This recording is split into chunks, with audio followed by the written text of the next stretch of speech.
Hello and welcome to the Homeless Consultants channel. My name is Paul B. I am the Homeless Consultant.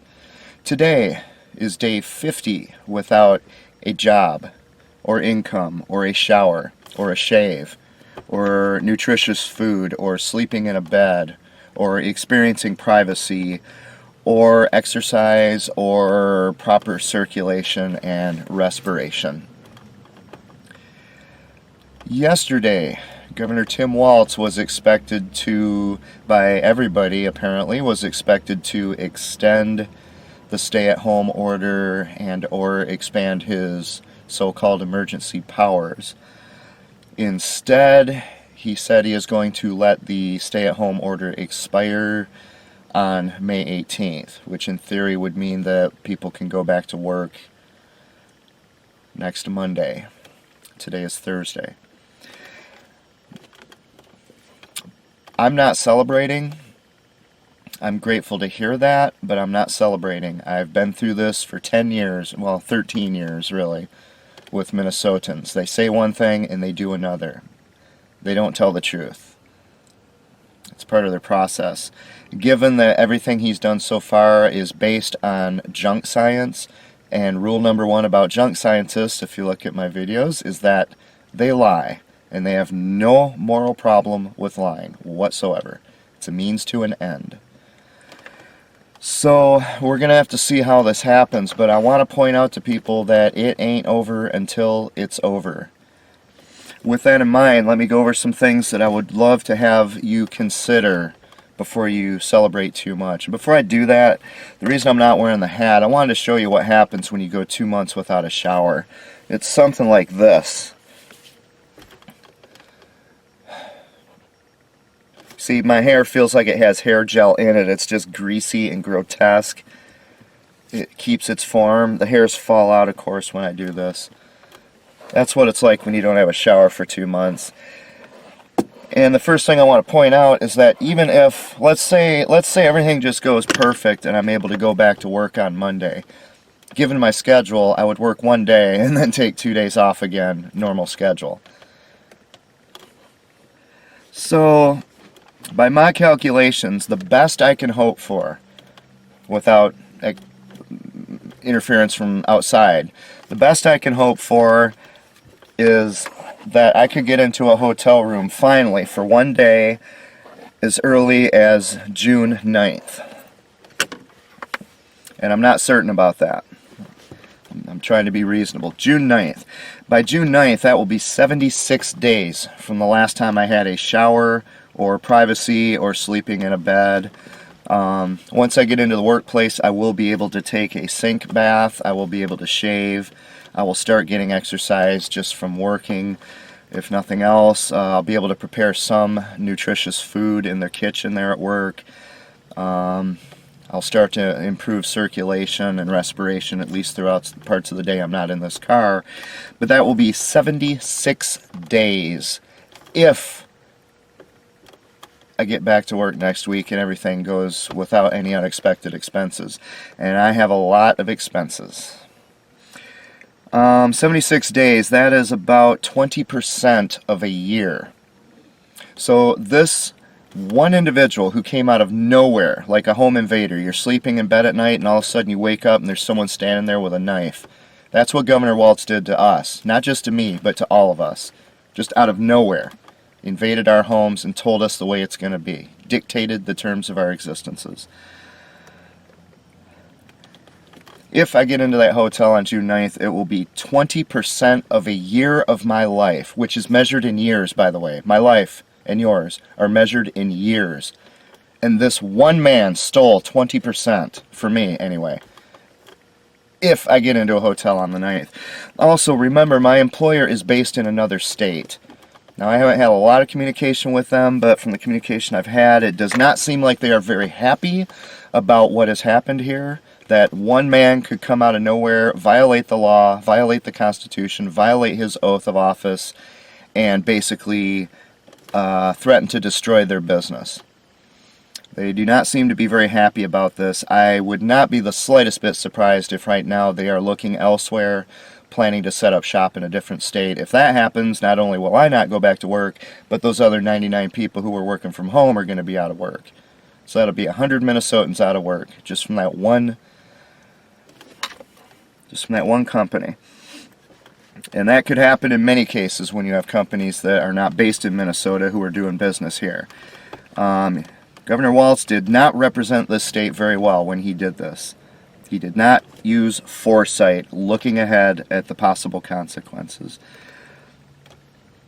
Before I go any further, I do want to issue a limited apology, but a sincere one, to the Minnesota legislators.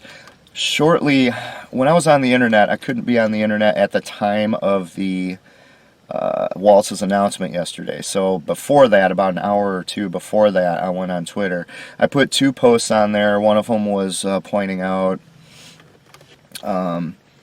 the obvious problem I've had since I moved to Minnesota, because Minnesota nice is a psychopathic behavior. It's a cult behavior. These people lie all the time. So the problem I've had all along is that if you can't rely on what people are saying, you don't have the accurate, complete, and sufficient information that you need to make a wise decision in any given instance.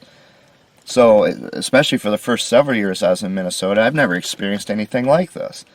And I kept making very bad decisions. People might wonder, why didn't you go get your stuff out of California? You're paying all this money for it. Well, that's one reason. It's not all of them. I mean, I was paying less than half as much early on. They more than doubled the rent on that. But, over the last 13 years. But I couldn't make wise decisions because I didn't understand that Minnesotans lie. It's just their way of life. You can't rely on anything they say. If they say, I will do this, they might do it, or they might not do it. They might do the opposite.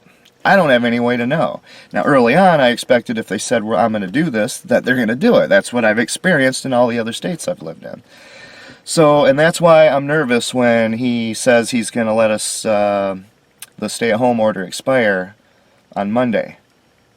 I don't trust this man. And frankly, I don't trust Minnesota generally. It's not to say there aren't some good and decent people here. There are. But as a culture, Minnesota functions like a cult. It functions like a nasty, very mean-spirited cult, especially towards outsiders. But I do want to, issue a brief apology to the legislators. The other tweet that I posted was the elephant in the room. I was saying, legislators, what are you missing here? This one man, if any individual in society came out and did to me what Governor Walz did to me, it's basically like false imprisonment. Okay, kidnapping. I'm going to take you away from your life. I'm going to force you against your will. You're going to be deprived of your job, of your income. All the skills you have at your job are going to dissipate. You're going to forget how to do your job. So you won't be effective even if you do survive and you go back. I'm going to take away your ability to get nutritious food and sleep and all these things. One man did this, came out of absolutely nowhere like a home invader. And my question to legislators was, why aren't you doing something about this? If any other individual in society did what Governor Walz himself did to me, they would be arrested, prosecuted, easily convicted, and they would be sent to prison, and then I could use civil remedies to get compensation from that individual. But in this case, he's able to do it to 5.5 million Minnesotans, and nobody seems to be doing anything to stop the man. Now, I don't care if there's a panic out there. I don't care if there's a health scare. And frankly, I don't care if there's a real virus out there. None of that matters.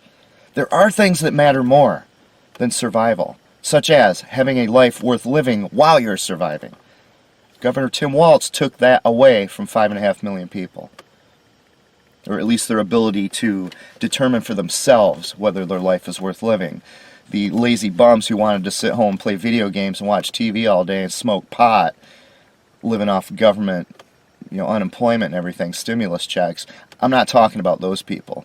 Those are the people that those of us who work for a living have to overcome. We're the ones who do what they don't do so that they can benefit from it. And I asked the question, legislators, what are you missing here? Do something about this man. And then what was it? An hour or two later, Walz suddenly comes out with this surprise announcement that he's not going to extend the stay-at-home order. So in that sense, I want to apologize to Minnesota legislature if you had anything to do with that. I don't know. I do know you were putting pressure on him, and I appreciate that. So I do want to apologize sincerely. However, it's a limited apology. Remember, go back maybe 4 years. I wrote to every Minnesota legislator, all 200 of them, individually by email so that it wouldn't be seen as spam, for help because I was newly homeless. Out of 200, I got 2 responses. One of them asked me for my home address so he could send me his response to my question about being homeless, without a home, in other words. He asked for my home address. The other one just wrote back and said, no thank you. Period. Those are the only responses I got. And with that in mind, and given that my experience with legislators since then has been that, my apology to the Minnesota legislature is limited to that tweet that I posted if I was not giving them proper benefit of the doubt as to what they were doing about this problem. But beyond that, Minnesota legislators disgust me. When you send out a letter to 200 people asking them to help save your lives, and that's the response you get, it would disgust you too. That's all I'm going to say on that subject. I will point out, though, that if you look at my recent video with a U.S. representative of Minnesota, representing the state of Minnesota in the federal government, Angie Craig, look at what happened there. Just look at the video and see what happened there. It's called Angie Craig Ignores a Homeless Person. Watch it happen in front of your eyes. I'm urging all Minnesotans, anybody watching this, do not relax yet. Okay, again, not only because Minnesotans lie, but the junk scientists could cook the books again. They could cause this to happen all over again without warning. If these people are not going to figure out how to handle a situation like this properly, and if they're not going to investigate and prosecute these junk scientists, this could happen again. Do not relax. Do not let down your guard. We are not through this yet by any stretch. You know, just like any other violent crime that's committed by people, this could come out of nowhere. When you're walking down the street and someone comes up and sticks a gun in your back and says, give me your wallet, it just comes out of nowhere. Just like what Governor Tim Walz did to us on March 25th, 26th. Now I want to point out also, in the United States of America, under rule of law, when a legal precedent is set, if it is not challenged, and challenged relatively quickly, it takes on the force of law. So let's say that a governor does something and passes an executive order saying all homeless people should be sent to a gas chamber. So all the obedient Minnesotans and the osteophobic Minnesotans, they start rounding up homeless people, they start herding them in, light the fires, and the smoke starts billowing into the sky, right? Now, so all the homeless people are gone, and they take down the ovens, take down the camps, and everything goes back to normal. If nobody challenged that, as horrific as that sounds, if nobody challenged it, in our legal system, if Governor Walz comes out, say, 1 or 2 years later, and he says, the Jews need to go too. Let's get rid of them. All right? Build the camps up, get the fires cooking. If somebody came out on behalf of Jews at that time, or Muslims, or women, or whatever he personally despises, if they tried to stop him, there's only 2 ways to do it. They either have to get violent, they have to go into the Capitol building with guns and physically remove him, which is a state of civil war, or you have to go through the court system. Now, if you go through the court system's going to say, well, he did this 2 years ago and nobody in Minnesota raised a finger about it. So what he did has the force of law now. You need the legislature to pass a law making this illegal. Right now, he can legally kill all the Jews or all the women or anybody he wants. He can kill every person in Minnesota. He can kill you. There's nothing legally to stop him anymore. And Americans do not seem to understand this. They just don't get it. So this legal precedent needs to be challenged, and it needs to be challenged by you. And it needs to be done fast. So I'm going to ask every Minnesotan out there, contact every one of your representatives. I'm talking about the city level. I'm talking about the county level. I'm talking about the state, your state representative and senators. And yeah, even someone who apparently is as useless as Angie Craig and Klobuchar. Oh, God. I know, I didn't elect them, folks. I didn't elect them, so I'm sorry. But this is what you got. We need everybody to contact these people. If you can do it in person, that is ideal. If not, phone is second best. Sending letters and mail is a one-way trip to the garbage can. Look at what happened when I sent those emails out for help. No thank you, and send me your home address. You need to make sure that they hear from you and that they realize you're a real person who can have a real impact on their ability to get reelected, for example. You need to contact every one of them. Go to your next city council meeting. Go to your next county commissioners meeting. Stand up at the public comment and just make your voice known. I'm disgusted by what just happened with the stay-at-home order. Here's the reasons why. I want this body and everyone out there who hears my voice to make sure that this never happens again. Just like the Holocaust, they say, never again. And I want to point out, Governor Tim Walz posted 2 tweets throughout this about the Holocaust of the Jews and the Armenian genocide. And in both cases, he said, never again. And yet, look what he did. Particularly to a vulnerable population. Off camera, the homeless. You have to do this, folks. You have to do this as citizens. Every single one of you. Go to those meetings, stand up and make that statement. Put it on the record, be there in front of the camera and say it. Go to your representatives' offices personally. Make your opinion known. Because this cannot happen again. Also, it is absolutely crucial. In fact, it's essential. If you don't do this, everything's gone. You must file lawsuits against the state and against Governor Walz. You must. You have to. Or else this precedent will take on the force of law. You have to. So document everything you can about the impact that this had on your life, how badly it hurt you, how badly it harmed you. Go out and do your research on the history of this country and what the Constitution says so that you understand all the violations of the Constitution that were in this stay-at-home order, the violations of his oath of office. No one individual is ever supposed to have that kind of power. I mean, this is Civics 101. First graders learn this thing. The Constitution defines checks and balances so that no one individual can take over everything and dictate the terms of people's existences. Duh. But that's what he did. You need to file lawsuits against the state of Minnesota and against Governor Tim Walz. Furthermore, you need to contact the United States Justice Department because there's a useless Justice Department here in Minnesota. Good old boy system. You need to contact the U.S. Justice Department and demand that Governor Walz be prosecuted. Okay, he has betrayed his oath of office, but he has committed crimes against humanity, particularly when it comes to the homeless. He needs to be prosecuted. If you don't do these things, the precedent is set for, if not in your lifetime, your children.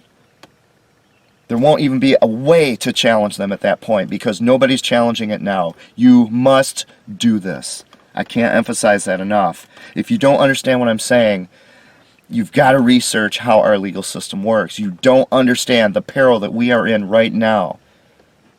Even after he says he's going to let the stay-at-home order expire. This man violated the Constitution. He cannot be allowed to do it with impunity. He cannot be allowed to do it. Or one of his successors will be able to do it, and there will be no legal way to stop him. Or her. These are checks and balances, folks. When we're in a republic, that's the way it is. A republic is where great numbers of people each elect representatives to gather together so that there's fewer numbers because a democracy is just mob rule. It's so, especially in the age of media, it's so easy to manipulate masses of people. Look at what happened with this coronavirus scare. Look how easy it was to manipulate these people. These people worship junk scientists to begin with. They have no concept of what junk science is. The education system failed them. I mean, a democracy doesn't work, and that's why we don't have a democracy. We have a republic. A republic with checks and balances. And I know you might be thinking, well, you know, Rome was a republic. When Julius Caesar said, I'm now the dictator, I'm now the emperor for life, we're no longer in a republic. Yeah, he was murdered later. The problem is, his replacement became the new emperor, you see. The republic was gone forever. The reason for this is because the day that he declared himself the emperor, masses of people did not go in there and just forcibly remove him, throw him into a prison. The day he announced he was emperor, Caesar should have been removed from office. Rome would have remained a republic in that case. You don't understand, folks. We must act now. I mean, if you want to get silly about it, look at Star Wars. If nothing else, George Lucas was a student of history and a student of mythology and things like that. Remember how that happened, whatever episode it was, number 3, I think. Governor Palpatine, he's in there, he's in that big sphere with all these representatives all over. It was a republic. The whole galaxy was a republic, right? He manufactured something that terrified people. He built these clones, this clone war was coming, and in order to protect them and to save lives, he just declared himself the emperor under emergency powers. And what did the princess say when she saw the response to this? The response wasn't all these people flying into the center and ripping this guy to shreds to save themselves and their children and their grandchildren. They all started applauding. And what did the princess say? Probably the most famous line from Star Wars. So this is how freedom dies, to thunderous applause. And yes, I'm speaking to you Minnesotans, you lazy liberal bums who sat there and supported this guy. Because you want to sit at home and smoke pot and play video games, watch TV, jog and bicycle around in circles, and have someone else pay for your existence. Thunderous applause, that was you. A republic is only a republic as long as you keep it that way. Governor Walz needs to be held accountable. He needs to be impeached. He needs to be taken out of office forcibly by that legislature that is responsible. He needs to be impeached for violating his oath to uphold the Constitution. Part of the Constitution is the Bill of Rights. I can't even count how much of that was violated. He needs to be prosecuted legally, criminally, for the crimes against humanity that he committed, particularly against the homeless. The homeless can't stay home. I don't know how to make that any more clear. The working homeless, people in my situation, again, I'm the only person in my office who lost his job, who couldn't work. Total discrimination. You take the most vulnerable person in society, someone who's already just living on the edge, but working hard, obeying the law, being honest, being a very good worker, not bothering anybody, and Governor Tim Walz destroys that person. That's a crime against humanity. Going after the most vulnerable. Even as Tim Walz tweets about the Holocaust and the Armenian genocide.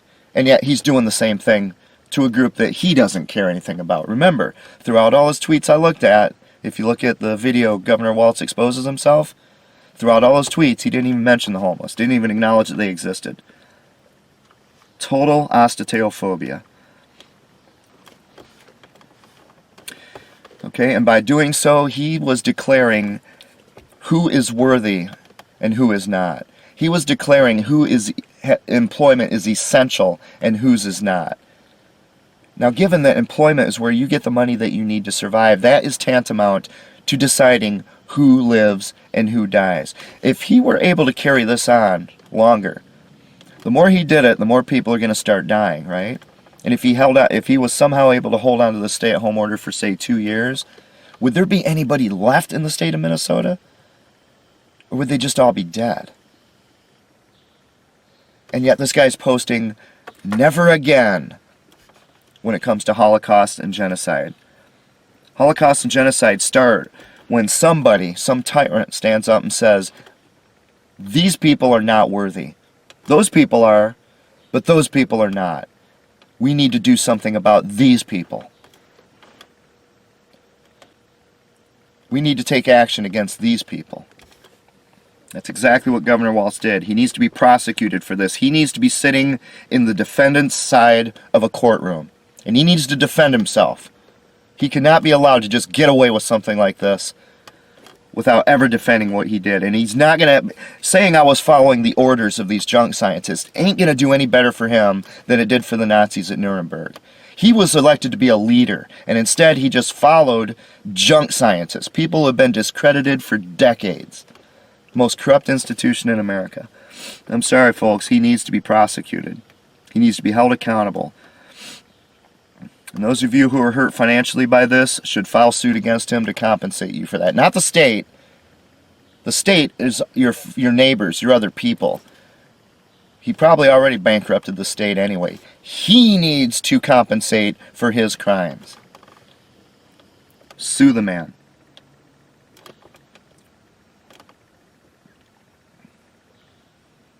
Throughout this stay-at-home order, it was not the virus or the nature itself that determined what was going on. He was violating natural law, like the law of supply and demand.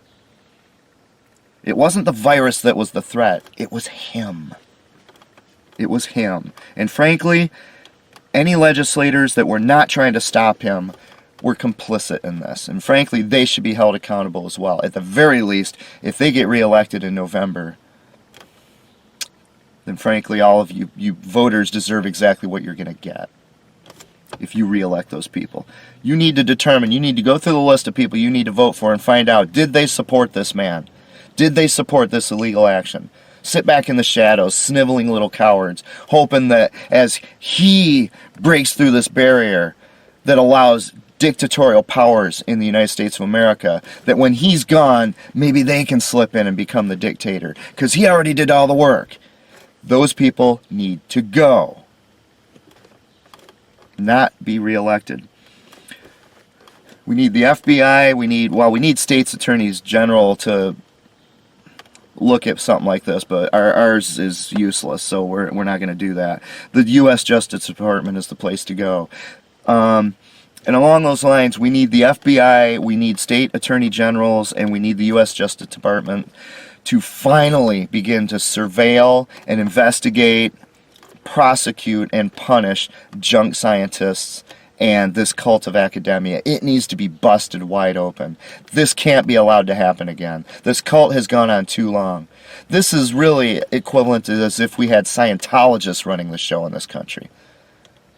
We can't allow this again, folks. This was based on lies from the very beginning. I said it from my first video here. Not that there wasn't a real virus, not that it wasn't a real threat in some way, not that it didn't really cause the death of some people, but the panic, the fear, everything that happened here, the dictation of public policy without being elected to public office came from junk scientists and academia, and their collusion with these industries, big pharmacy and such. You know, Bill Gates, the Gates Foundation, all these corrupt institutions, the World Health Organization. So all of this needs to be investigated and prosecuted finally. It started with anti-smoking. I said it 30 years ago, if you allow this to happen and allow them to set the precedent, you're not going to even believe what they're going to be able to do in the future if you don't stop them now. But everyone just said, oh, I don't like smoking, it smells really bad, you know, and yeah, they're probably lying about how bad it's killing everyone since these people aren't dropping like flies, but I personally don't like it, so I don't care. See, no foresight, no foresight. If you allow them to be destroyed right in front of your eyes, who is going to stop you from being destroyed right in front of their eyes? People did nothing to stop anti-smokers, and now they're reaping the rewards of it. And it's only going to get worse if we don't do something.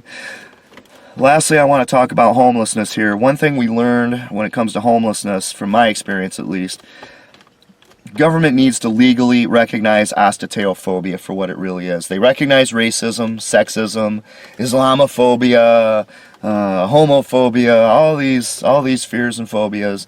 There's not a term out there for when it comes to feeling that way about the homeless. I came up with this term years ago, ostetophobia. We need the government to officially recognize it. Anything you can do to help make that happen, more than 4 million Americans will be very grateful. Government needs to define, ensure, and protect both the civil rights and the human rights for homeless Americans. Homeless Americans do not have civil rights. They do not have human rights in any effective sense. They don't have it. I was even denied my right to vote by the state of Minnesota. This needs to end, and we need people to contact the government and say, this has to stop. The best way to deal with the homeless problem is to, first of all, bring them back into the human species. Quit calling them animals. Quit treating them like they're something different, just like a racist treats black people, just like an anti-Semite treats Jews. Quit treating them as subhuman. Bring them back into the human race. And that's the first step towards solving the problem. Just like Curtis Sliwa and the Guardian Angels were doing, if you watch my video on that. We need the anti-discrimination laws in America, where they always say you cannot discriminate on the basis of race, sex, sexual orientation, and they list out all these things. Guess what is noticeably absent from that list, folks? Housing status. You can discriminate on the basis of housing status. And brother and sister, it happens all the time. That's why they can't work. The homeless need to have a place to maintain their hygiene. That is any society that actually claims to care about people and things like preventing contagious disease and epidemics and pandemics. You should have already had something in place to keep your homeless clean, because they want to be clean. There's very few of them who want to walk around with things like I've got with my hair going right now, or where my skin has not been washed in 50 days and probably won't be washed, well, at least for another week, right? My skin, the biggest organ in my body, the first line of defense of my immune system, almost totally destroyed by this. Just completely filthy, sick, and disgusting grotesqueness all over my whole skin, my whole body. They need to have places to maintain their hygiene. If they do that, A, it will stop, or it will do what it does with everyone else in terms of preventing infectious and contagious disease from spreading amongst that population and into the general population. But also, they'll be able to keep the jobs if they can get a job, because they won't go in there smelling like a sewer. And it will take away that excuse that employers use.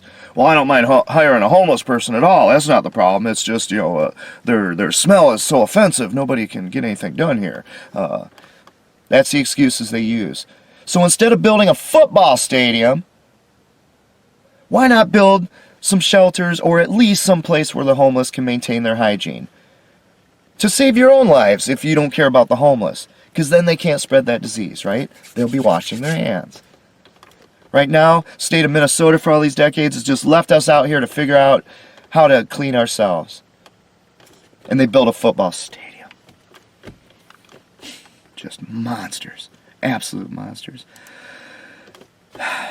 Anti-discrimination laws must include housing status. It has to happen.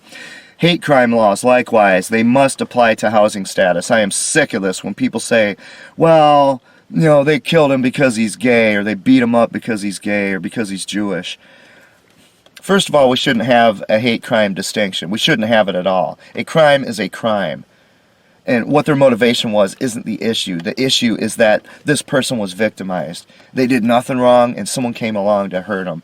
The whole concept of hate crime should be thrown out of our legal system to begin with. Anyone who commits a crime should be punished, and severely, in proportion to the crime that they committed. I don't care what their motivation is. They can have motivation out the wazoo, but until they actually do something to you, it doesn't matter. But if you're going to have these hate crimes distinctions, why aren't the homeless in there? Because someone can walk up with a billy club and just beat the crap out of a homeless person who's just sleeping, and they might be charged with murder, but in most cases it's not a hate crime. Even as they write their manifestos about how the human or the homeless are subhumans who need to be just annihilated. But my preference is that they just get rid of the whole concept of hate crime. It's one of the stupidest things our liberal society has ever done. A crime is a crime. I don't care what the motive is. Because they're letting all these people who commit crimes go. Letting them out of... We have seen how stupid our society is. That's probably the one benefit of this whole thing. The EEOC needs to prevent companies from simply dumping or abandoning homeless employees when the going gets tough. My employer, there's no excuse for them making me suffer while every other employee is doing fine. I mean, you've got all this stimulus going out to small businesses. I don't think they got any of that. I think they're too big for that.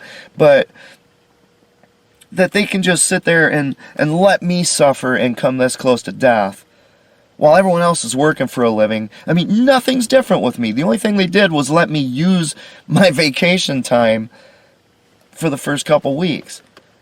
So now I have no vacation if I go back to work. And if I can't go back to work, they're probably going to send me a bill to pay it back. No, this employment discrimination against the homeless needs to stop. It needs to end. Government racketeering that requires homeless persons to commit perjury in order to get a job or to complete forms, to file their taxes, to apply for services, to receive benefits, stimulus. We have to certify a resident address, but by definition, we don't have one. Homeless, remember? This needs to stop. This government needs to recognize that at least 1% of their population is homeless. And they need to stop setting up these bureaucratic systems and paperwork that don't acknowledge it, just completely ignore the reality, so that 1% is caught in a catch-22 situation, which is racketeering. Churches need to get back to their biblical mandate to serve the poor and the homeless instead of pawning them off on government social services. In fact, government social services needs to be dismantled completely. It needs to be looked at, investigated. It needs to be torn down to the ground, to the foundation, like on 9/11. And it needs to be rebuilt, and what gets rebuilt has to be much more limited, but it needs to be focused and effective. But what we really need is to go back to when things were effective, when the churches did the job. Because the churches do it because they care. They have a mandate from God. They truly care about other people. Social services does it because it benefits themselves. There might be people there who do care about others, but that's not the prime motivation for social services. It's a government institution. And that's why it doesn't work. Likewise, we need to get rid of this idea of data-driven decisions. One of the stupidest things of fads that has ever entered our society. We need results-driven decisions. The result of this stay-at-home order was obvious almost from day one. People who did nothing wrong were being destroyed. That was the result. It should have ended the stay-at-home order on day 2, but it didn't. Because Governor Walz wanted to use data-driven decisions, which is junk science. Same thing with the homeless. They've been doing all this data-driven nonsense, just gathering data, which of course is weaponized against people. You don't want the government to have your personal information, folks. You don't want that.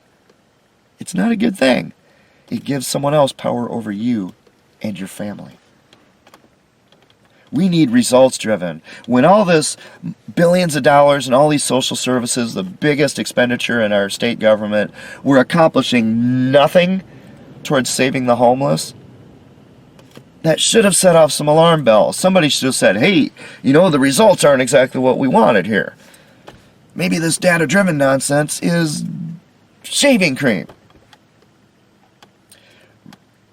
Needs to be replaced with something that is results-driven. Frankly, I think the only place that can come from is the church, but the church is currently apostate. The church has joined the world and abandoned God and abandoned the Bible. Of course, if you read the Bible, the book of Revelation, it predicts that in the end times, before Jesus returns, that's exactly what's going to happen to the church. The church is going to desert him. And that's exactly what they've done. So I honestly don't know what the solution is. They're fulfilling the very prophecy that says that the end is near. But that's a story I'm not going to talk about right now. Lastly, as far as the 501c3 status for churches, it needs to be eliminated. When churches become profit centers, or at least when they're trying to hoard and hold on to their money so they can build all these facilities, these basketball courts and daycare centers and all this, huge TV cameras, media studios in their sanctuaries. 501c3 status keeps them tax exempt as long as they obey the government. The government takes control over the churches. And one of those means of control is send your homeless over to us. Because we as government, in this liberal sense, are trying to build this into a huge behemoth. We're trying to build this huge government, this big socialist communist thing that's going to do everything for you. And we can't do that if you keep helping the homeless and the poor. Send them over to us. We'll hire people so that more people are working for the government. If everybody works for the government, nobody's going to challenge the government. That's like challenging your own employer. It's suicidal. That's why we want a big government, because it makes sure that we can control everybody. This needs to stop. 501c3 tax-exempt status for churches needs to go. Let the churches stand or fall on their faith. Are they really Christian churches who follow the Bible, or are they just putting that in their tax-exempt documents, and then their behavior has nothing whatsoever to do with the reality? Tax-exempt status. Let them pay taxes like everyone else. Give to Caesar what is Caesar's, give to God what is God's. That's what Jesus said to do. These guys are saying, no, we're not going to give to Caesar. We're going to keep that part for ourselves. And then as far as what is God's, well, we're not going to do that either. We're just going to let the homeless and the poor suffer. We're going to have a big party. We're going to sing and dance with our $1 million sound gear inside our sanctuary, which gets locked at night so the homeless can't come in and sleep in a warm place. Sorry, folks, it needs to stop. It needs to stop. These Minnesota churches have treated me in many ways worse than anyone else has. And I'm a Christian. But again, I understand the Bible. The Bible says in the last days, the church is going to sink down to the level of the world. And they're going to pay the price for it, unfortunately. I wish that wasn't the case. Lastly, I want to say thank you to the protesters who stood up against this modern atrocity. Those of you who went out to St. Paul, to the governor's mansion, wherever the heck that guy lives, wherever his bunker is, and protested this thing. Geez, I wish I could have been with you. I didn't know about the first one. The one that's supposed to happen today, I don't know if it's happening, but for obvious reasons, I can't do that. I can't go to a protest and leave this car undefended. And for the number of views I get on these videos, I'm not going to accomplish anything there. I'm accomplishing more with the videos.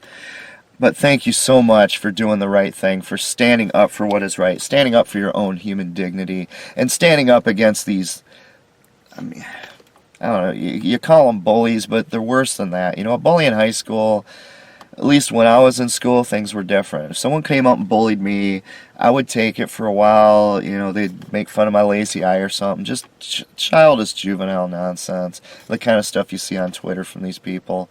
I mean, they took one of the organizers of the protests, and who does media interviews and lists out all these reasons why they're protesting. You know, violating the Constitution, this is hurting people, their fundamental human right to earn a living, etc., going through all this. And one of these, you know, little liberals just puts in there and says, this organizer just said that she's protesting because she wants to get a haircut. I mean, this kind of just juvenile lunacy. See, what would happen in high school, if someone did that and they bullied me, I'd let them do it for a little while. But if they're going to push through it and it looks like they're going to keep doing it, I would take them out. I would just take them out. It doesn't take long. You just... and they're gone. And they don't do it again. And they didn't do it again. And then I could go back to my normal life. Today, the schools probably don't allow kids to do that. That's the way to end it, though. That's what I'm telling you to do here. Prosecute Governor Walz. Stop this precedent from becoming law. Because for all you know, the whole purpose of this whole thing was only to set up that precedent for future use. We don't know, do we? There's some pretty bad people pulling strings up high. And I'm not talking about Donald Trump. He's the only one I see who's trying to fight against this swamp. Thank you to the protesters. I am proud to call you my citizens, my fellow citizens. I am my neighbors, my fellow citizens. I'm really proud. But these people who sat there and complained about you and praised Governor Walz for setting up a dictatorship, shame on you just isn't enough. You need to grow up. You need to start caring about somebody other than yourself. For example, your children. The people who are going to suffer the most from your lack of responsibility as a citizen. People who sit there and say, well, freedom doesn't matter in this particular case or in that particular case. Really? Well, then let me throw you into a cage and lock it and keep the food 6 feet away where you can't reach it. Why? It doesn't matter. All I have to do is come up with a plausible reason. And all I have to do is come up with a couple people on either side of me who say, I agree with you, Paul. I agree with you. This is a good thing.